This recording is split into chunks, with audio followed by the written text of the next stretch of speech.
తీసా ఆ ఎంట్రన్స్ నుంచి తీసా స్టార్టింగ్ నుంచి తీసా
ఓకే గుర్తించా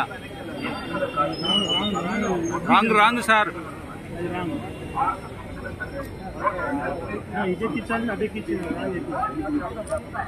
ఈ పక్కన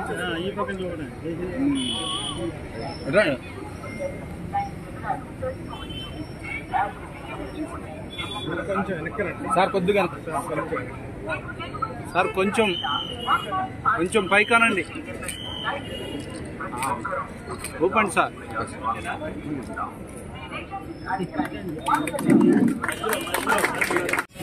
అలాగే ఇక్కడికి పార్టిసిపేట్ చేసిన యువత కాలేజ్ స్టూడెంట్స్ కానీ వీరందరికీ కూడా ఈరోజు స్వీప్ కార్యక్రమం మాచల్ నియోజకవర్గంలో మాచలపట్నంలో ఏర్పాటు చేసిన సందర్భంగా అందరికీ నా అభినందనలు. మన రిటర్నింగ్ ఆఫీసర్ జాయింట్ కలెక్టర్ గారు ప్రత్యేక శ్రద్ధ వహించి మాచర్లలో ఓటర్లు చైతన్యం తీసుకురావడం కోసం ఈరోజు ఒక ఓటర్లకు సంబంధించి ఒక వెహికల్ని డిజైన్ చేసి ఒక చైతన్య రథం కూడా ఏర్పాటు చేయడం జరిగింది. సో మన పల్నాడు జిల్లాకు సంబంధించి మనకి మంచిగా ఓటర్ టర్నౌట్ ఉంది. ఇప్పుడు కూడా ప్రతి ఎలక్షన్లో కూడా 86% వరకు మనకి టర్నౌట్ అన్నది లాస్ట్ టైం ఎలక్షన్స్లో జరిగింది. బట్ ఈసారి కూడా మన ప్రజలందరూ కూడా ముఖ్యంగా యువత ఎవరైతే కొత్తగా ఎన్రోల్ చేసుకున్నారో వారందరూ కూడా గమనించి ఓటింగ్ మనకి ఏదైతే మే 11 జరుగుతుందో ఆ రోజున ఎక్కడ ఎటువంటి అశ్రద్ధ లేకుండా ప్రతి ఒక్కరూ కూడా బూత్కి వెళ్ళి అక్కడ ఓటు వేసి మీకు ఏదైతే ఒక రాజ్యాంగం కల్పించిన హక్కు ఉందో, ఎన్నికల సంఘం మనకి ఇచ్చిందో ఆ హక్కును మీరు వినియోగించుకొని ప్రతి ఒక్కరు కూడా ఓటును వినియోగించుకుంటారని చెప్పి నేను కోరుతున్నాను. దీనివల్ల మనకి ప్రజాస్వామ్యంలో మనం పాల్పంచుకోవడం కూడా ఒక బాధ్యత అయితే ప్రజాస్వామ్య పరిరక్షణ కూడా ఇప్పుడున్న యువత కానీ ప్రజలందరూ కూడా దాన్ని పరీక్షించిన వాళ్ళు అవుతారు. కాబట్టి ఇది గమనించి ప్రతి ఒక్కరూ కూడా ఓటు హక్కును వినియోగించుకోండి. అయితే ఈ ఓటు హక్కును వినియోగించుకునే క్రమంలో నా ప్రత్యేకమైన విజ్ఞప్తి, మన మాచర్ల నియోజకవర్గ ప్రజలకు నా ప్రత్యేకమైన విజ్ఞప్తి ఏంటంటే, మనకి మాచర్ల నియోజకవర్గంలో ప్రశాంతమైన వాతావరణంలో ఎన్నికలు జరగాలని చెప్పి మేము అందరం కూడా కోరుకుంటున్నాము. దానికి ఇక్కడ జాయింట్ కలెక్టర్ గారు ఆర్వోగా ఉన్నా వారికి మీ అందరి వైపు నుంచి సపోర్ట్ ఉంటే, అది ప్రజల దగ్గర నుంచి అందరూ కూడా ప్రతి స్థాయిలో కూడా ఉంటే మనం ఎటువంటి ఇబ్బందులు లేకుండా, ఎటువంటి హింసాత్మకమైన సంఘటనలు జరగకుండా ఒక ప్రశాంతమైన వాతావరణంలో మాచర్ల నియోజకవర్గంలో ఎన్నికలు జరగాలని చెప్పి నేను కోరుతున్నాను.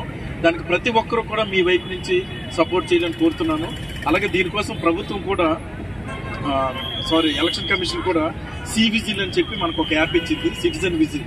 అది ఎవరైనా సరే డౌన్లోడ్ చేసుకుని మీరు ఎటువంటి మీరు లైవ్లో అబ్జర్వ్ చేసినా సరే మీరు అందరూ సివిజిల్లో కానీ యాప్లో కానీ అప్లోడ్ చేస్తే 100 నిమిషాల్లో అక్కడ ఉన్న ప్రాబ్లమ్ని సాల్వ్ చేయడానికి మా ఫ్లయింగ్ స్క్వాడ్ కానీ ఎంసీసీ టీమ్స్ కానీ అందరూ కూడా సమాయత్తమై ఉన్నారు.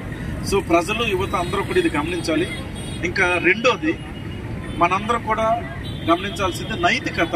ఓటింగ్ వేసే క్రమంలో ఎటువంటి ప్రలోభాలకు లొంగకుండా, ఒక కులం, ఒక మతం, ఒక ప్రాంతం అని కాకుండా మన మనస్సాక్షి చెప్పినట్టుగా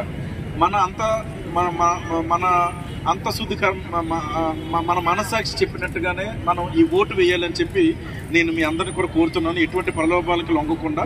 సో ఈ రెండు కానీ మనం చేస్తే మాచర్ల నియోజకవర్గంలో ఒక మంచి రోల్, ఒక ఎన్నికల ఇంత 2024లో ఎన్నికలు ఇంత చక్కగా మన జాయింట్ కలెక్టర్ గారి ఆధ్వర్యంలో జరిగాయని చెప్పి మన తర్వాత వచ్చిన వాళ్ళు కూడా ఒక మంచి సందేశం ఇవ్వాలంటే దానికి మీ అందరి సహకారం అవసరం. ముఖ్యంగా లా అండ్ ఆర్డర్ పోలీసులు కూడా ఎటువంటి డీవియేషన్స్ లేకుండా ఏవేవైతే మనకి ఎన్నికల సంఘం గైడ్లైన్స్ ఇచ్చిందో అదంతా కూడా మీరు అందరూ కూడా ఫాలో అవ్వాలని కోరుతున్నాను. అలాగే నాయకులు, ప్రజాప్రతినిధులు అందరూ కూడా MCC model code of conduct ఏదైతే మనకి ఎన్నికల నియమావళి, ఒక ప్రవర్తన నియమావళి ఉందో అది ప్రతి స్థాయిలో కూడా ఒక అధికారి దగ్గర నుంచి ప్రభుత్వ ప్రజాప్రతినిధి వరకు అందరూ కూడా దాన్ని తూచా తప్పకుండా పాటిస్తే మనకు నిష్పక్షపాతంగా జవాబుదారితనంతో ఏదైతే మనకు ఫ్రీ అండ్ ఫెయిర్ ఎలక్షన్ జరగాలో అవి మాచర్ల నియోజకవర్గంలో జరుగుతుందని చెప్పి నేను ఆశిస్తున్నాను. ఇటువంటి మంచి స్వీప్ కార్యక్రమం ఏర్పాటు చేసినందుకు మన జాయింట్ కలెక్టర్ గారి రిటర్నింగ్ ఆఫీసర్ని నేను ప్రత్యేకంగా అభినందిస్తున్నాను. Thank you. అలాగే వాటర్కి సంబంధించి అందరికీ కూడా ఒక వాటర్ స్లిప్స్తో పాటు ఇప్పుడు వాటర్ గైడ్ బుక్లెట్ కూడా ఇది తెలుగులో వస్తుంది, ఇది ఇస్తాం. వాటర్ గైడ్ కూడా ప్రతి ఒక్కరికి వాటర్కి ఏ విధంగా మనం ఈ సర్వీసెస్ ఏమేమి ఉన్నాయి అన్నది మనం తెలుసుకోవడానికి ఎపి కార్డు దగ్గర నుంచి ఎన్కోర్ కావచ్చు, ఈవీఎం ఏ విధంగా యూజ్ చేయాలి అవన్నీ కూడా ఇందులో ఉంటుంది. సో అందుకే ఇందులో కూడా చూడండి, మనందరూ కూడా తెలివైన వాటర్ అవ్వాలని ఉంది ఈ వాటర్ గైడ్ మీద. తెలివైన వాటర్ అంటే ఏంటంటే మనకు వాటర్ ఐడి ఉందా లేదా అది తెలుసుకోవాలి. అది ఏ పోలింగ్ స్టేషన్ పరిధిలో ఉంది, మన పోలింగ్ స్టేషన్ ఎక్కడ ఉంది, అవన్నీ కూడా ముందుగానే తెలుసుకొని ఆ రోజున ఏదైతే మే 11 మనకు ఉదయం 7 నుంచి మన పోలింగ్ స్టార్ట్ అవుతుందో ఆ స్టార్ట్ చేసేటప్పుడు ఒక క్రమశిక్షణతో మనం వెళ్ళి అక్కడ మన ఓటును వినియోగించుకోవాలని చెప్పి నేను కోరుతున్నాను. Thank you.